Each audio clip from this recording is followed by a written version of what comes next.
साथियों, पिछले भाग में आपने सुना कि प्रदीप का व्यवहार अपने माँ बाप के साथ कैसा था, जिसके लिए ज्यादातर स्थिति में उसकी माँ नीति ही जिम्मेदार थी। उसके अत्यधिक लाड़ प्यार और एक बेटे को कोरोना बीमारी में खो देने का उसका गम, यह सब जिम्मेदार थे। फिर उसके छोटे बेटे के लिए उसके अंधे चाह को पागलपन की हद तक बढ़ाने में वह अपने बेटे से शराब के लिए पैसे न देने की बात लेकर तमाचा तक खा चुकी थी। अब सुनिए आगे।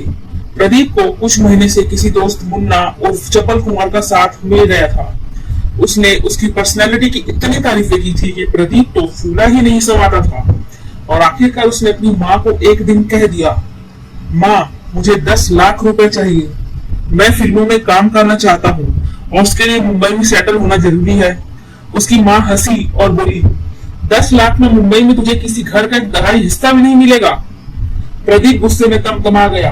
उसने वहीं रखे बेलन से अपनी माँ के सिर में मार दिया। नीति डर गई। उसे लगा कहीं या फिर शराब पीकर आया हो। उसने अपने पति को आवाज दिया, ए जी, जल्दी आइए और प्रीतू को संभालिए, ये आज फिर शराब पीकर आया है। प्रदीप को लगा उसकी माँ अब कहीं बखेड़ा न खड़ा कर दे, इसलिए प्रदीप वहां से चला गया।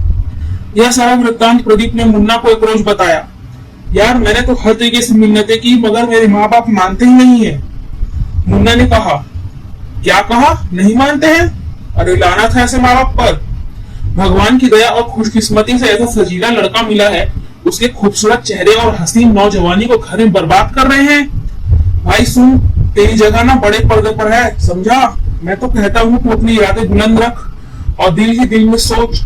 जब तू एंट्री मारेगा और दर्शक फुर्र फुर्र करके सीटी बजाएंगे, सोच सोच प्रीतू, उस रोमांच को महसूस कर।